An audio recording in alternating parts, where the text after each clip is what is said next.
Hi everyone, my name is Alex and welcome back to my channel. So as you can read by the title, obviously we are going to be talking about another haunted place that I have actually been to, and as you can also read by the title, that it is called the Cavalier Hotel. And it's located in Virginia Beach in Virginia, as you can guess by that name. We actually went there on June 29, 2012. So that was 4 years ago, and I was going to be a senior in high school. I had bright orange hair because I fucked it up, and that's where I was in my life. So the first thing that I'm going to do in this video is talk about the history of the actual place. Construction started in 1926, so it's very, very fucking old. It took 13 months to complete. It was a luxurious East Coast destination, especially for steamships and railroad stations. The Cavalier got its name after they had a newspaper contest. It was between the Linkhorn, the Crystal, the Sea Pine, and the Cavalier. Obviously the Cavalier won, as you can tell. Fun fact, the Cavalier was my high school mascot. It was a very booming hotel, like very luxurious. It was doing very, very well until it surrendered the hotel over to the Navy during World War II. During that time, another Cavalier hotel opened called the Cavalier Oceanfront, and it opened in 1973, but it did not want to replace the original hotel. It was just a casual, another location that you could stay at. And then the original one reopened in 1976. So the original hotel included 195 guest rooms on 350 acres of land. Now this was back then. Now I don't know how many acres of land they own, but it's clearly not this much. I don't think so anymore. But on the 350 acres of land, that included a 290-acre golf course. A fucking golf course was this huge. And alongside with the hotel, as luxurious as it was, the golf course was, of course, the same way. So the guest rooms, let's just talk about how fucking amazing this hotel was back in the day. And it still is, but like back then, they even like stepped it up a notch. So the guest rooms had an extra handle in like the bathrooms that could draw a seawater bath. A fucking seawater bath from the fucking Atlantic Ocean. Like, I wish we could do that, but there's so much shit in our oceans because people suck. But like, that is amazing. That'd be so amazing. The indoor pool that they do have also used to be filled with Atlantic Ocean as well. And that stopped in about like the mid 1970s. The lobby would have boutiques, an ice cream parlor, a hair salon, gift shops, and clothing retail stores. It also had offices for an indoor doctor, a photographer, and a stockbroker.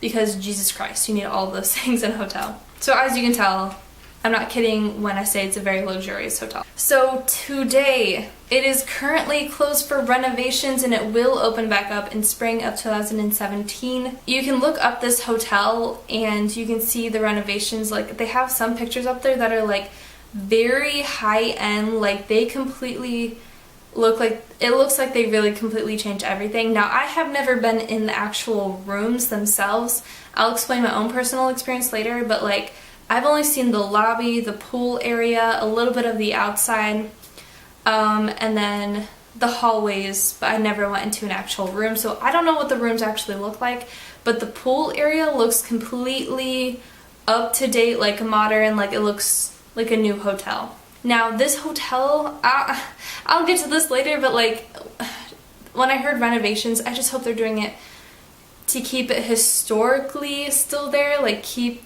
that historic charm to it. They do not promote that it is haunted at all. They do not really want to promote that, but that does not stop other people from promoting that it really does have a interesting past, and a lot of people, there's a lot of activity there, and a lot of people have actually seen this happen. Previous employees and staff members, people who have actually stayed at the hotel, they have wrote down their experiences, and there are a few deaths there. So, let's get into it. So, this isn't even part of like the haunted part, but Al Capone and Woodrow Wilson have stayed there. Just a fun fact. I'm not sure who Woodrow Wilson is, but I'm sure I will include a picture and whatever they were, yada yada. The first person we're going to talk about, because it literally happened 3 years after the hotel opened, we're going to be talking about Adolf Kors. Now, this is not Adolf Hitler, that's such an awful name, I'm sorry. Adolf Kors. He jumped out of one of the windows and ended his life in 1929. Now, this could have been an accident, it could have been on purpose, but it could have been a murder as well, but nobody is really for sure. But he jumps off from the 6th floor window. But when I was there, we did hear some stories that it's just kind of like a mysterious death, because I've also heard that the window was locked when they found him. So it kind of like, was it a suicide? Was it an accident? Or was it a murder? And the murderer just locked the window when he was done. Like, it's still kind of a mystery, but he's like the most famous death in the hotel, and he loves to be very present in the hotel. So there was a wedding in the hotel in 1970s, and they obviously took wedding pictures, but in the 1970s, you know, it's not digital. So when they developed the pictures afterwards, they could kind of see a man sitting like in the background and everything. And when the woman compared it to Adolf Kors' picture, she said it really resembled him, and it might have been like his ghost or something like that. So that's kind of like, he's very present in the whole entire hotel. I don't even know who this man is. I'll post a little thing here if you want to read about that. Then there is another ghost that is an African American gentleman that has been seen standing on the 6th floor in a bellman uniform, just basically warning people of the 6th floor that there are ghosts there. And obviously the 6th floor is the most haunted floor in this whole entire hotel. But then I've also read that there's the same exact person that's also on the 5th floor warning guests to not go any higher to like the 6th floor, because there are ghosts there.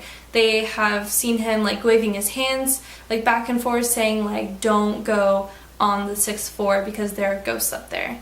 There are several stories of that. So it's either the 5th or the 6th. He might be on both, just trying to warn people like, hey, there are ghosts up here, like you need to leave like now. And then there's another rumor, maybe, that a previous owner shot himself while in the hotel, of course on the 6th floor, but this could be a rumor and this could be true. There's no actual hard evidence of this. And then there is a ghost cat, and I'm not kidding, a fucking ghost cat. So there have been many stories involving a ghost cat that have been scratching on doors and meowing throughout the halls. Many guests have gone down to the lobby at the front desk and complained about it. But they do not, I don't think they allow pets in there, or if they're like maybe a service animal. So a little girl snuck a cat into the hotel because they didn't allow animals in there. I don't know if her parents even knew, I don't know what the fuck's going on. But the cat got loose and the girl went looking for her. The cat was in the pool and the little girl tried to rescue the cat, and they both unfortunately drowned. So there has been stories of this cat wandering around the pool, and you'll just hear meowing or little footsteps, and it's been all throughout the hotel, pretty much just annoying the crap out of guests. And then the little girl, she has been known for walking around the pool and up to the first set of the stairs and in the hallways. Sometimes you'll be able to see wet footprints. And then it's also been known to just hear splashing in the pool even though there's no one in there. So it just might be her just having some fun or drowning or looking for her dead cat. Some other things that have happened, some people have even seen World War II soldiers just walking around. I don't know if any have died there, but they did surrender their building over for quite a long time, and the hotel was very extremely packed with soldiers. Just some other like small things. This is like the weirdest thing. The elevators run on their own when no one's in them, but it is an old hotel, so, or it's just children pressing all of the buttons, because I used to do that, I still do that.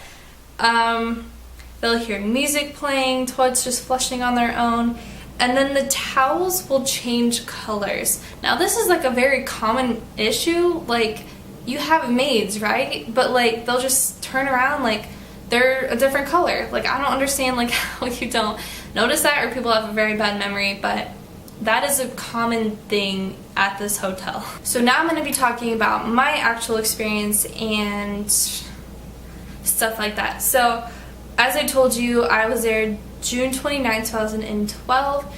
I will here post some pictures of what it looked like, because if you ever visit that place, I don't know if it's going to look this way ever the same, but seriously, when you walk in there, you're walking into like another time zone. Not time zone.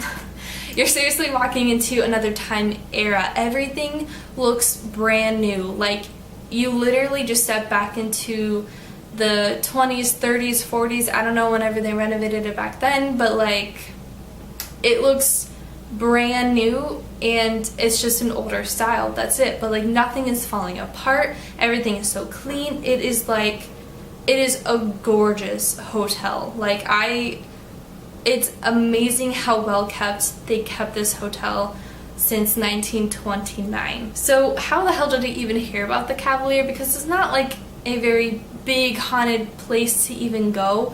I actually heard it from my parents' friends who visited Virginia Beach, and they somehow heard about the Cavalier and they went to go visit it and they recommended it to us. So we didn't have like a reservation or anything there, because I can't even imagine what just to stay in there for a night is, because I have a feeling it's very, very expensive.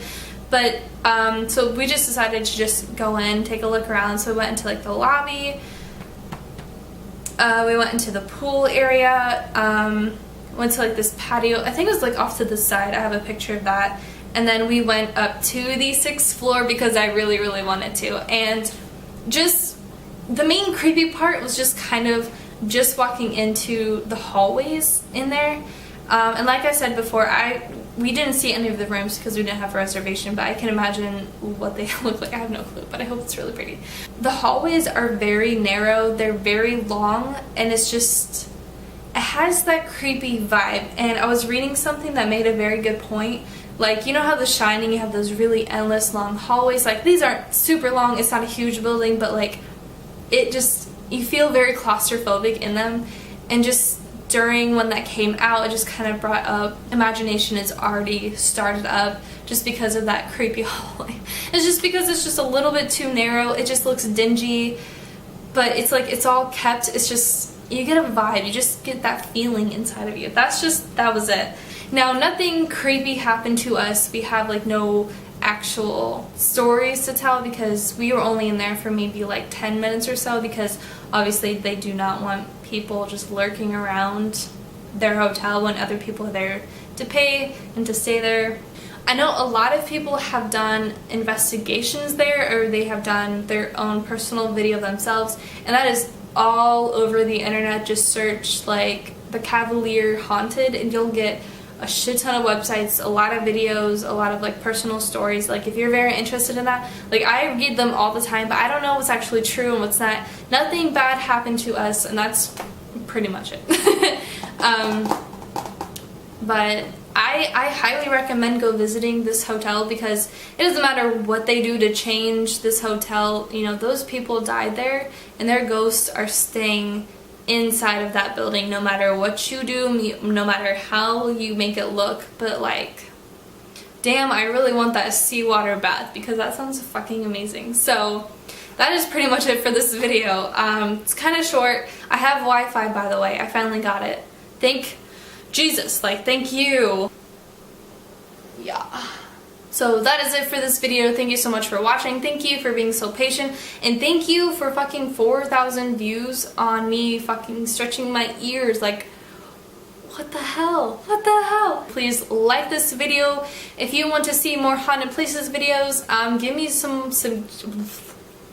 some suggestions on where to go in like the Indiana, Ohio area, maybe even Kentucky, but Kentucky's kind of pushing out. I'm sorry, Kentucky. But just let me know if you've ever been here. Please let me know, because I want to know your personal experience, because I love reading about haunted shit. It's amazing. So yes. So again, thank you so much for watching. I will see you guys all next week. Bye.